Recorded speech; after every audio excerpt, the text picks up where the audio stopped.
Merci, monsieur le maire. Mes chers collègues, alors pour ma part, je m'en tiendrai à la délibération, parce que j'ai le sentiment que ce débat, on l'a fait, on l'a refait. Donc ici, il s'agit de faire du recyclage d'interventions qu'on a faites hier, depuis 2 mois et il y a 6 mois. Je pense qu'on a autre chose à faire. Donc cette délibération, en l'occurrence, a trait à des conventions d'occupation du domaine public avec 6 structures de l'économie sociale et solidaire. Donc on est sur un tout autre sujet, à mon sens. Le choix d'un appel à manifestation d'intérêt et non d'un appel d'offres, s'il est autorisé au regard des sommes en jeu, pose un certain nombre de questions en matière de légitimité et de contrôle de l'action et des marchés publics. Ce qui, au regard de la durée de la convention, très longue, puisqu'on parle de 10 ans, ainsi que des précédents relevés dans les conclusions du rapport de la Chambre régionale des comptes dont nous avons débattu hier, ne constitue pas un bon signal. Aujourd'hui, vous nous demandez de voter sur 6 activités nouvelles. Mais à quel moment ont-elles été discutées ? Parce qu'en effet, notre Assemblée, lorsqu'elle s'est prononcée en décembre 2015, n'avait en aucun cas prévu ces 6 activités. Quelle est donc la base juridique de ce choix, puisqu'aucune délibération ne l'encadrait ? Pourtant, les activités sur lesquelles nous avons à nous prononcer figuraient très clairement dans l'appel à manifestation d'intérêt qui a été proposé par la ville. J'indique également à ce propos que nous avions voté concernant un appel d'offres ouvert et non pas sur une procédure d'appel à manifestation d'intérêt.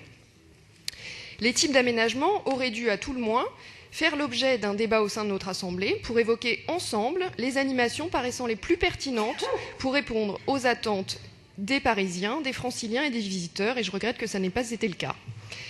Plus problématique encore, l'appel à manifestation d'intérêt a été lancé avant même que la décision du Conseil de Paris quant à la fermeture des berges rive droite n'ait été entérinée, puisque le dernier vote de notre Assemblée sur le sujet remonte à septembre 2016, tandis que l'appel à manifestation d'intérêt s'est achevé en juin, soit même avant la fin de l'enquête publique qui se déroulait jusqu'au 8 juillet.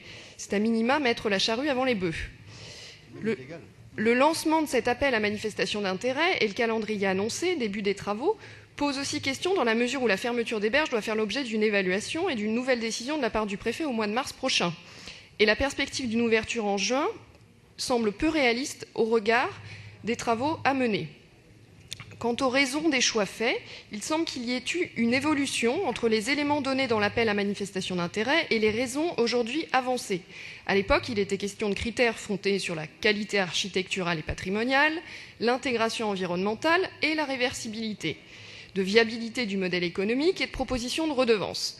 L'appel à manifestation d'intérêt évoque ainsi une sélection de projets économiquement viables, participant à l'attractivité de Paris et incarnant la force de son art de vivre comme de ses valeurs. Aujourd'hui, le choix est présenté ou post-rationalisé à l'aune du seul critère de l'économie sociale et solidaire. Alors, ce n'est pas moi qui vous dirais que ça ne nécessite pas d'être soutenu, bien au contraire, mais ça apparaît pour le moins tardivement dans les critères de sélection. L'organisation de la consultation elle-même n'est pas exemple de reproches. La confidentialité due à ce type de procédure n'a pas été respectée, puisque des communications ont été envoyées par email en copie apparente à l'ensemble des candidats. Des porteurs de projets ont fait état de grandes difficultés à se rendre sur les lieux concernés, et lorsqu'ils ont enfin pu les visiter, ils ont été convoqués le matin pour l'après-midi même. La commission consultative n'a réuni que des adjoints sans que les membres de l'opposition n'aient été informés et encore moins conviés aux délibérations. Quant au délai permettant un échange entre les porteurs de projets et la DAE, il ne semble ne pas avoir été mis à projet. Autant de dysfonctionnements dans une procédure qui pose question et pour lesquels nous souhaitons votre éclairage. Je vous remercie.